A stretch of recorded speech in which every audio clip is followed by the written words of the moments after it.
and welcome back to the channel. Today we've got another amazing SmackDown review for you. The show was pretty good, it was alright, whatever.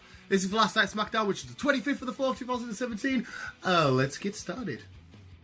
But first, don't forget to smash that like button and subscribe to the channel and continue. Kicking things off this week, we have the lovely Renee Young talking to Shinsuke Nakamura in the ring, just having a nice chit chat, but then boom! I'm here to show the world. Dolph Ziggler comes out with his massive ponytail. I think he did actually a pretty good job at this, right? He gets the microphone, he's talking to Shinsuke, and he's like, right, Shinsuke, who's your favourite superstar of all time, blah, blah, blah, and all these questions. Gives him the mic. Shinsuke says about 2 words. He takes it off and he's like to the crowd, listen, you lot can't understand Japanese, but this is basically what he said. I'm his favourite of all time. And then they go into a bit of back and forward. Shinsuke says some pretty cool stuff with his gum shield in it. It must be really hard to talk. Talk like a second language and talk with a gum shield in. So fair play to you. But Dolph Ziggler hits him with a kick, but then Shinsuke does a bit of damage and he goes to hit him with a Kinshasa. But Ziggler gets out the ring. But I'm actually looking forward to these two getting together because we know Dolph Ziggler can perform and we know Shinsuke is an amazing, amazing performer. But it should be good stuff. So great way to kick off SmackDown. Right, for this next bit, it's all about the tag division. I've had to get my little notes here to remember the times. We had 2 matchups. We had American Alpha versus the Clones, or the Colons, as I'm calling them, the Shining Stars. Breezango versus the Ascension. Now, it was a beat the clock challenge. The first match was the American Alpha versus the Colons, and basically they had to set the time. They beat the Colons, the Colones, in 5 minutes 17 seconds. So then later on in the night, Breezango and the Ascension, one of them had to beat that time, and this time the clock was counting down. Breezango picked up the win against the Ascension, and the clock was on 2:36. So you do the math, because I'm crap at maths. But both matches were pretty good. The Ascension Breezango was what right, it was fine. But American Alpha versus the Clones, the Shining Stars, was a lot better. Still loving the American Alpha. They're not feuding with the Usos, but I like the idea of Breezango getting into the title picture. It could be quite interesting. And obviously the Usos were backstage watching it all, doing that whole, when they watch TV like that. Yeah, you know. But yeah, great stuff in the tag division. Once again, Lana promo, New Day promo. But Rusev was actually kind of on the show. There was like he recorded it through his phone on the Titantron. He's basically said, I don't like Shane McMahon, I don't like Daniel Bryan, don't know why they brought me here. Basically, I want a title shot at Money in the Bank. That must be when he's cleared to come back. And if I don't get a title shot at Money in the Bank, then I'm just going to pack my bags and move to Bulgaria. So, we'll see what happens with that. Randy Orton versus Eric Rowan now in a no disqualification match. Fine little match. Decent little spots with Randy, you know, getting his middle rope DDT in and stuff. But there was a table spot. Eric Rowan's holding on. Randy's hitting him with the what's it called? Kendo sticks.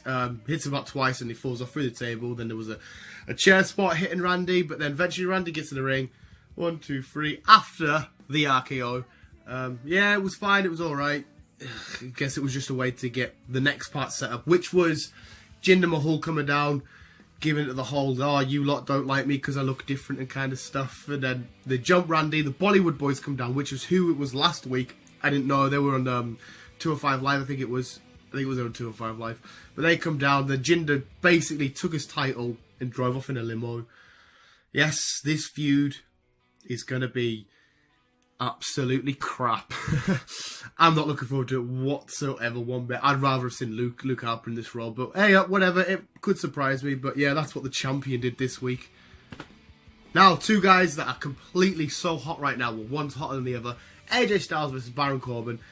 Oh, I actually like these two mixing it up.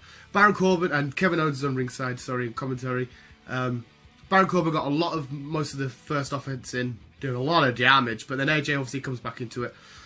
And then he gets on the outside, he's about to go for the phenomenal forearm, but Kevin Owens comes out, so AJ kicks him out of the way, gets in, doesn't hit the phenomenal forearm. Baron Corbin managed to get him to a powerbomb, but then AJ Styles managed to counter it, get him into a pin, pins him. I was like, okay, fair enough.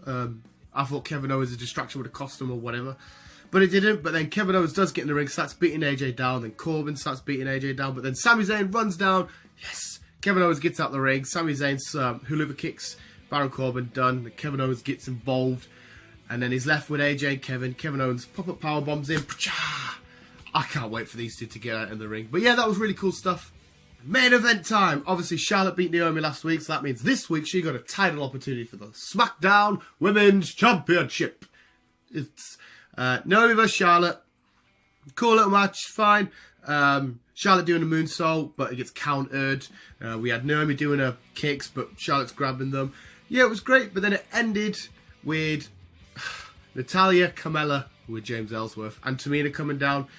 I didn't say last night. I think it must have happened at the same time, but it didn't say, like, because obviously they attacked both girls, women, sorry. And I don't know who's been disqualified because obviously outside it, whatever. But anyway, they beat down Naomi and they beat down Charlotte. Charlotte got the worst beat down, like Naomi thingy, but she gets out of the ring. But then Naomi gets a super kick off Tamina and Natalya, and it ends. So I don't know if they're a new sort of faction. James Ellsworth's giving it the whole, yeah, come on, shut up. I don't know if that's a new faction. I don't know what's going on, but we'll see what happens. It would have been nice to see this end clean. I would like to see Naomi got a win over Charlotte, and it could have brought them to, one apiece and maybe have another match, because I think with a lot more hype behind it, at a bigger stage, they could put on a really great match. But whatever, that's what happened, and that was SmackDown this week. And there we go, people. And that was just about, what is this? I don't know. That was SmackDown this week. I've got the Cena shirt back on, and last week I was ill as out. I'm slightly better this week. I still got a bit of a block noise. Nice for me to show you guys there. But like I said at the start, make sure you like, and subscribe. And tune in on Friday, because me and Christy Burger will have our Payback predictions out on Friday. And Chris's Raw review is up this week. He didn't have any technical difficulties. So go check his Raw review out if you haven't already. And peace out.